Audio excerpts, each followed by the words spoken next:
Thank you so much for the opportunity. This is a great topic, and I'm really looking forward to share with you this presentation because it took a huge effort to get this together. We have the group of a few hospitals in the United States plus Can-Do working together on this incredible data set. But the question was, back so soon, understanding hospital readmissions, which is really one of the things that we need to really understand is that probably if you look at the things we will take from this talk, it's going to be really, this is probably the most important slide of everything. It's just like look at how impactful it is today, the fact that we're having a great majority of patients coming and having readmissions during a crucial time of their recovery. This is the time of the first year post a stroke, is the amount of recovery and plasticity of our brain is on its peak. And you're having now these patients having to come back to the hospital and delay their recovery and perhaps never get to the point they could have gotten. So this is a big problem. I would say that the main issues about the population of patients that have stroke and the stroke survivors, they have a very vulnerable spot in their health. Something, their body changed, they need to adapt, and many times the discharge planning that we create and give to our patients is not actually being followed the way it should be. So I think that this talk will highlight the vulnerability aspect of our patients post-stroke. They have a lot of issues of falls, infections. They have also the issues with the not understanding our language, our communication for discharge, which is really important. And then we'll talk about the opportunity that this could be as impactful as thrombectomy if we address the issues that we're having with readmissions. Now, how this started, if you look at readmissions are not good for anyone, for the patient, for the hospital, for the sponsors or the payers. It's everybody loses with this. Many times, if you come back to the hospital within 30 days, you're not going to have that, we'll have a denial of that claim. You're going to have the patients disrupting their recovery, which is a crucial part of their opportunity to recover. And obviously, from the payer standpoint, this is a huge loss for in terms of cost and spending on this. So what could we do to change, or how do we understand what the problems are here?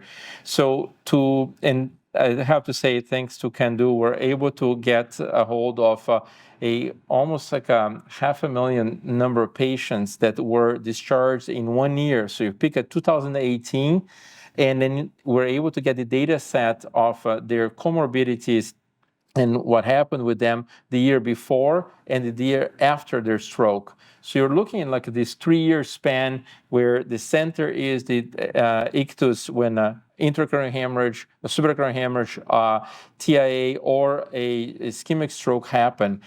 And if you look at all these patients that qualified for this, we end up having about almost like 400,000 patients that were able to kind of fit the model that we wanted to see. And you can see here how the inclusion criteria was done. And this is an incredible slide because it will show to you that from all the patients that had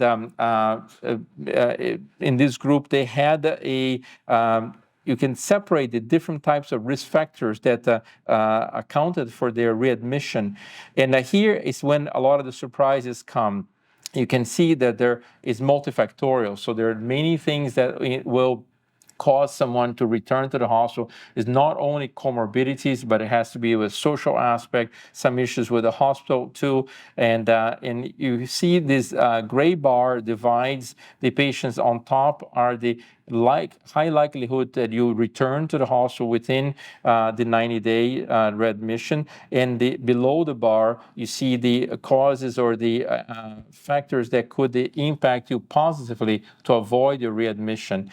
And I think one interesting one here was hyperlipidemia, and the use of perhaps we propose that maybe using statins may protect you against readmissions, but there are many other usual suspects that you see here, and one that's really important. But this is a really important point here, is that infection and sepsis is by far probably the most, by far on this data set, the most common cause for readmission of this population.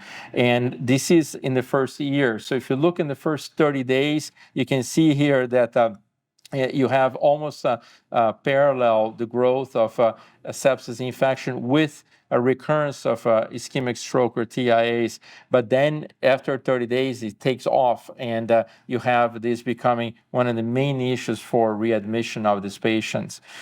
The other interesting finding was that a lot of these patients, they didn't have to have a high NIH. So NIH 0 to 5 also presented a high readmission rate. And these patients, the higher the NIH, perhaps created a longer readmission, but the number of readmissions happened in all aspects of our NIH spectrum, which is probably many times poorly understood, maybe even in many ways not considered so much in our as a group that we should be focusing. But it looks like everyone should be, after having a stroke, involved on some type of solution to this. And we feel that many things are possible to this. Our experience and what we're very excited about is to create a program that you have basically a navigator support that will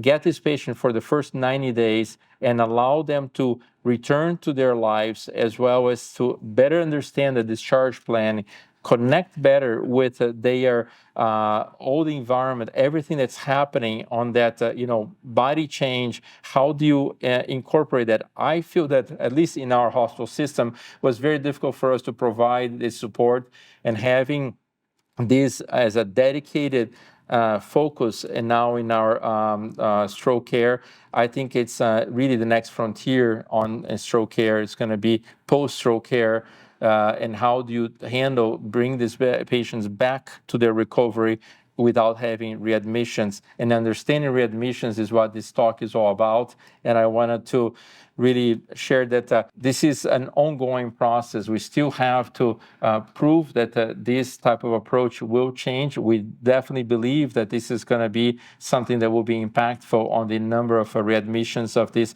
very vulnerable population. Thank you very much for your attention.